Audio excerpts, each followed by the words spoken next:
Welcome to the first section of 4th unit of molecular biology paper. The topic is prokaryotic transcription. Transcription is a simple process in which RNA is synthesized from a DNA molecule. This RNA is actually later converted into a protein molecule through the process known as transcription. The major difference between DNA strand and RNA is that DNA possesses thymidine residue. Wherever the thymidine residue present in the DNA of the non-template strand, the uracil residue will be present in the RNA during the transcription process. This transcription process requires an enzyme known as RNA polymerase. This RNA polymerase enzyme contains 6 subunits, namely 2 alpha subunits, 1 beta and 1 beta dash, omega subunit and sigma subunit. Alpha, beta, beta dash, omega, collectively known as coenzyme. The sigma factor is known as another separate factor. Along with this coenzyme, it is called as a holoenzyme. Each factor will have its own function. For example, the sigma factor function is to recognize the promoter sequence during the transcription process. It's a very essential for the initiation of transcription. The beta dash is the original site which catalyzes this polymerization reaction.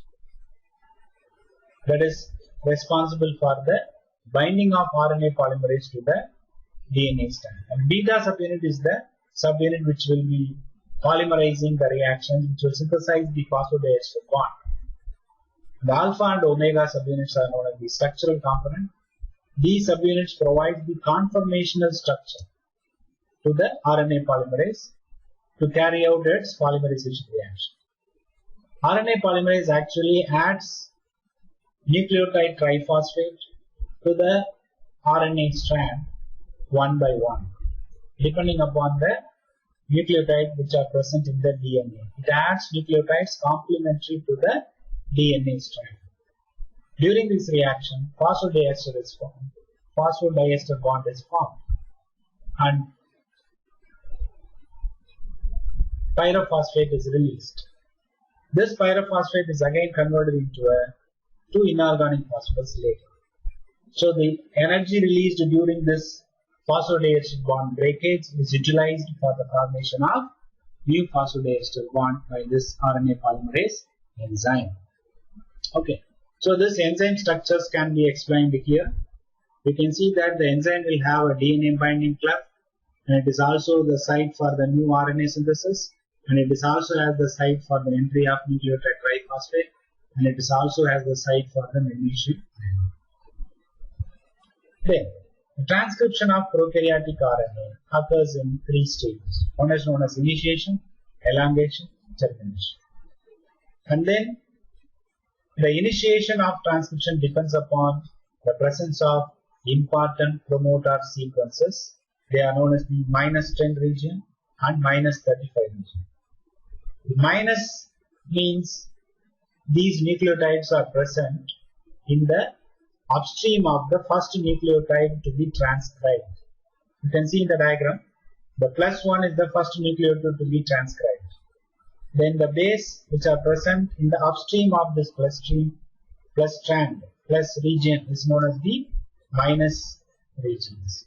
The nucleotides which are present after this plus, they are called as +1, +2, +3. Before this, it is called -1, -2, -3, -4 like that. So it is called upstream. The other one side is called downstream. Okay, then this is the first nucleotide to be transcribed. And then the transcription, even though there are 2 DNA strands are present, only 1 strand is transcribed. You can see in the diagram, there are 2 strands are present. One is 5' to 3' direction, the other one is 3' to 5' direction. From this 2 DNA strand, only 1 RNA strand is formed. You can check out the sequence AGG, UCC, ACG. If you compare, this is the DNA template, you can see that this strand is same as this sequence AGG. Instead of T, you have UCC, ACG. So what it means? the 3' to 5' strand is act as a template strand, and on the basis of this template strand, the complementary RNA strand is synthesized. T, A complementary base, C complementary base is G, C complementary base is G. So it is synthesized. So out of this 2 DNA strand, 1 strand is actually synthesized. So the strand is known as a template strand. The other strand is known as the non-template strand. Or one is known as the nonsense strand. The other one is known as the sense strand. One is known as the coding strand. The other one is known as the non-coding strand. Okay. So this is how out of 2 DNA strands, only 1 strand is transcribed. So the initiation process is the process in which this sigma subunit will recognize this -35 region. This -35 region is recognized by the sigma factor. Once the sigma factor recognizes this -35 region and binds to it, by recognizing this sigma factor, all other subunits of RNA polymerase will bind to this region. Once all the RNA polymerase subunits bind to this region, it starts transcribing this region. So this process is known as initiation. And one more thing is that in a transcription process, always the first nucleotide to be transcribed is either, that is newly synthesized base, is either A or G. Okay. So this diagram clearly indicates the transcription process. So first, the sigma factor will recognize the DNA. Once it recognizes the promoter sequence -35 region, the other subunit of RNA polymerase will bind to the DNA. Once the DNA is recognized by RNA polymerase, through this sigma factor, they unwind the DNA. Okay, you can see here the DNA is unwinded. So once the DNA is unwinded, then they start synthesizing the nucleotides. Ribonucleotides are added depending upon the sequence present in the DNA strand. After addition of few nucleotides, say about 6 to 8 nucleotides, then the RNA polymerase start to move towards the 3' direction. You can see that the newly synthesized strand is 5' to 3' direction. So the template strand will be 3' to 5' strand. So it will start to move towards this. If it is a 3' means what? It moves towards 5' end. Okay. So the 3' to 5' is the template. So it starts moving towards 5' end. When it moves towards 5' end, it leaves the sigma factor. The release of sigma factor is an indication that the RNA polymerase moves from the initiation stage to elongation stage. So in the elongation stage, the RNA polymerase reaction is carried out by the core enzyme itself. In the initiation process, the transcription is carried out by this hollow enzyme. But in the elongation phase, the reaction is carried out by the core enzyme. Then after this enzyme reaches this elongation phase, it starts synthesizing the ribonucleotide. When the synthesis of ribonucleotide stops, it depends upon the formation of a Steinmann loop structure or hairpin loop structure. And it also needs some proteins like Rho protein and some special sequence like AU-rich sequences or GC-rich sequences are required. So depending upon the occurrence of Steinmann loop or Rho protein or this particular GC AU-rich sequence, it causes the termination. After this termination, RNA polymerase core enzyme is released, DNA is released, RNA is released. So this is what the termination. Now you can see this termination process as well as the initiation process a little bit detailed. You can see this, I already told you, the first nucleotide to be either A or G. In this example, you are seeing that the first nucleotide is going to be the G. Why it is G? Because the first nucleotide in the template is C, so it is G. The next one might be the nucleotide to come for this RNA. You can see this is the A is a nucleotide, so next base should be U. You can see here U. And one more thing is that all RNAs contains the 5' strand will have a triphosphate. You can see the 5' end will contain the triphosphate. You should note it out. So 5' end of RNA, nascent RNA will always have a triphosphate. And the first nucleotide to be transcribed is to be guanosine or adenosine. Okay. Then There are two types of termination is possible. One is known as row independent termination. So it depends upon that the termination occurs without the role of row fragment.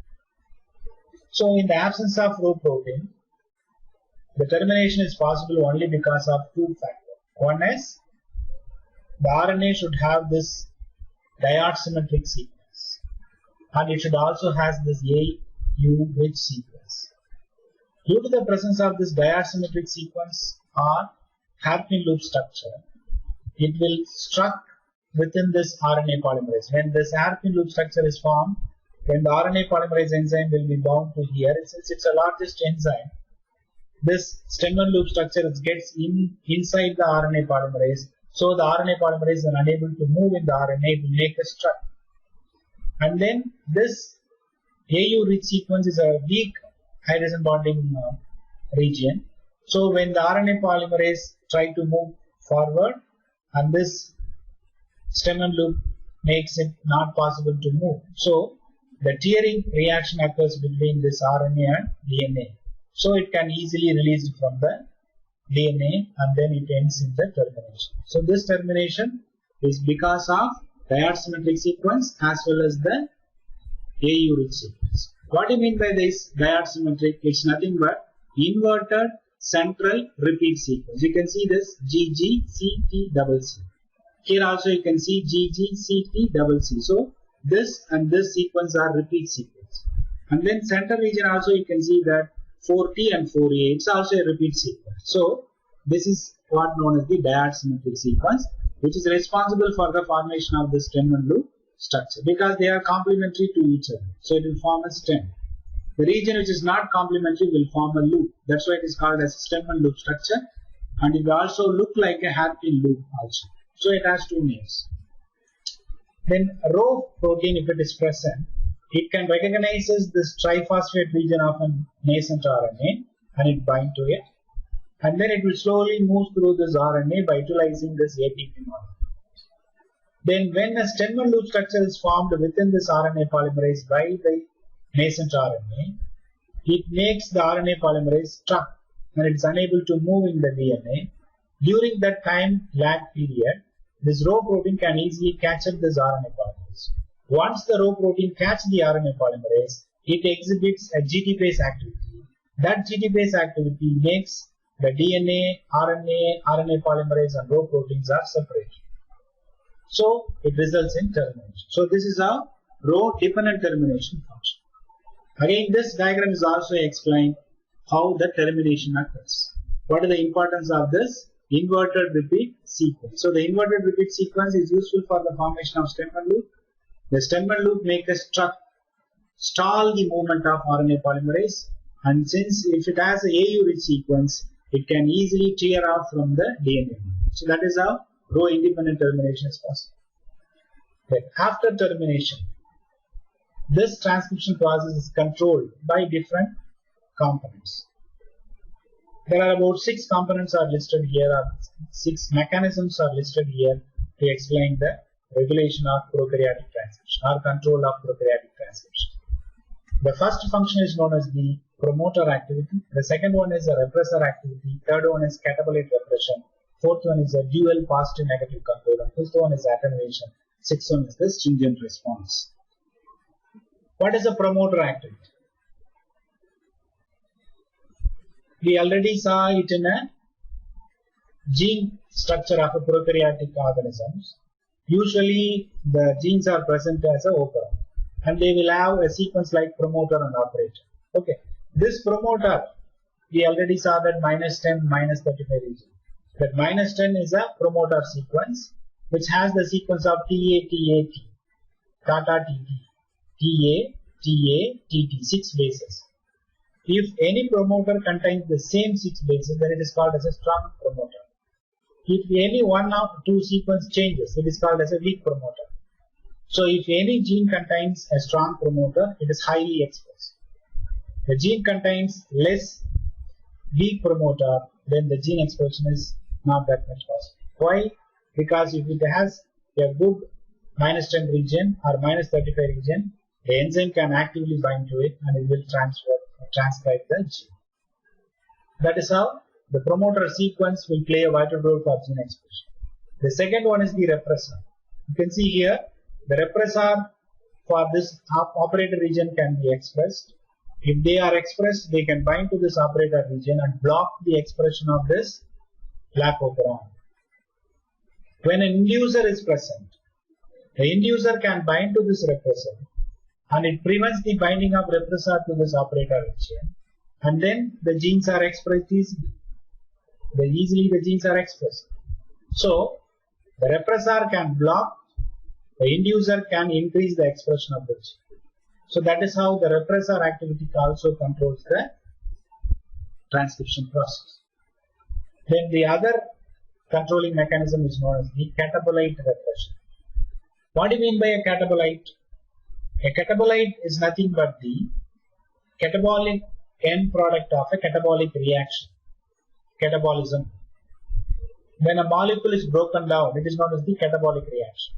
When a molecule is synthesized, it is known as the anabolic reaction. So catabolite means catabolic end product of a particular catabolic reaction. If you take lactose, when the lactose is broken down to glucose molecule, then the glucose molecule is known as the catabolite. So this catabolite represses the expression of lac operon. The lac operon is going to produce genes which are used for the breakdown of lactose. Beta-galactosidase is an enzyme which can broken down lactose to glucose molecule. So the synthesis of that enzyme, expression of that enzymes inhibited by the catabolite, that is known as catabolite repression. If glucose present in the medium, it increases the expression of cyclic AMP molecule. The cyclic AMP molecule can bind with this catabolite activating protein and it will form CAP-CAM complex which can bind to a CAP binding site present in the promoter region. Then this favors the binding of RNA polymerase and induces the expression of lac operon. So when the glucose is absent, it increases the expression of gene. When the glucose is absent, cyclic AMP is formed, it can bind to this CAP and it will increase the expression of gene. Whereas when glucose is present, you can see here, it inhibits the formation of cyclic AMP. Then cyclic AMP, cyclic GMP form complex is not formed. It won't bind to this site.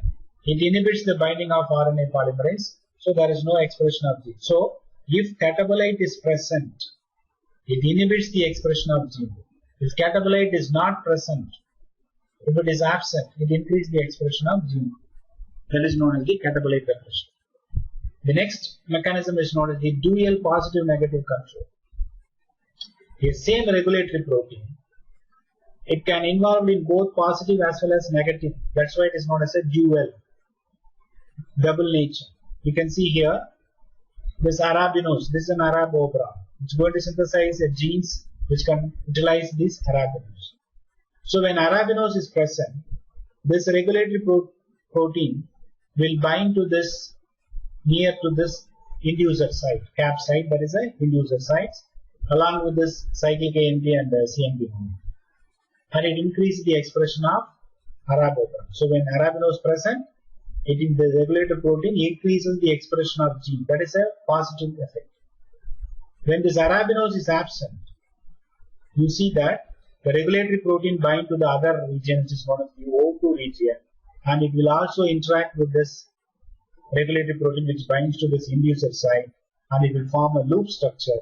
This loop structure prevents the binding of RNA polymerase to this promoter region and inhibits the expression of gene. So now it's a negative control. So the regulatory protein depends upon the presence of arabinose and the absence of arabinose. It acts different. That is why it is known as a dual positive and negative control. Then the other regulatory mechanism is known as the attenuation. This attenuation process occurs mostly in the anabolic operon. Lac as well as arabinose operon considered as a catabolic operon. The TRP operon considered to be as an anabolic operon. This TRP operon will contain a sequence known as the leader sequence, and this leader sequence will contain 4 segments: segment 1, segment 2, segment 3, segment 4. These 4 segments actually regulates the expression of these 5 genes. If 1 and 2 can pair, then 3 and 4 can pair. Okay, so when 1 and 2 can pair, 3 and 4 can pair, as well as 2 and 3 can pair. These are the possibilities. 1 and 2, 3 and 4, or 2 and 3. So when they formed, what type of combination is? If 1 and 2 and 3 and 4 pairs, the transcription terminated.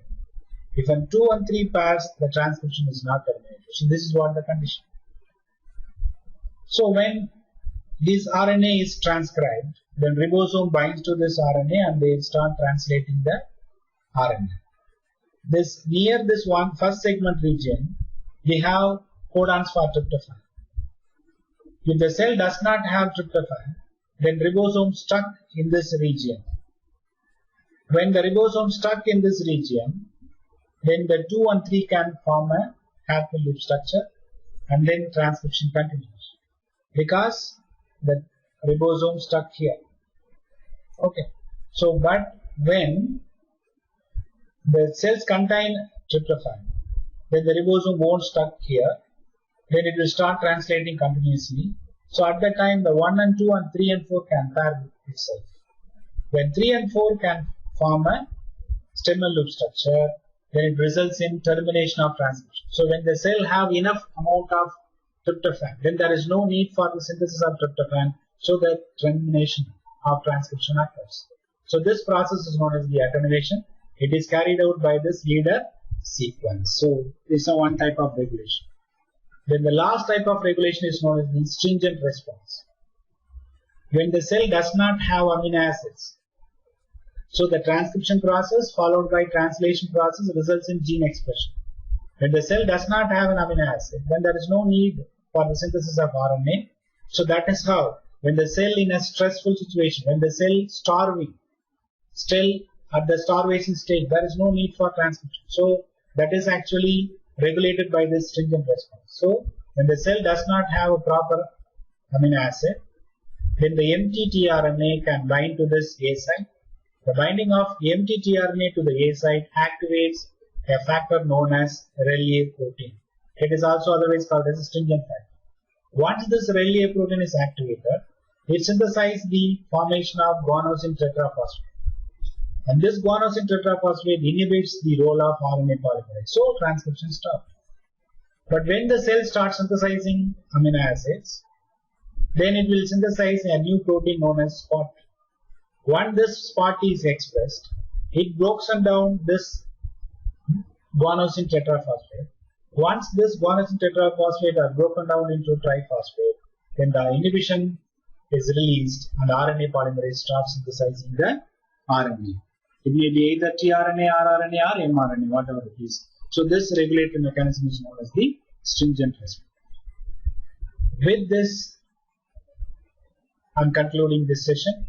If anybody have any questions regarding this prokaryotic transcription, you can contact me through mail at sivabio@gmail.com or you can through phone 9865866168. You can get clarification either through mail or phone. These are the books referred for preparation of this particular presentation. You can also refer these books. With these few words, I conclude the presentation of section 1 of 4th unit of molecular biology paper. Thank you for your patience. Thank you.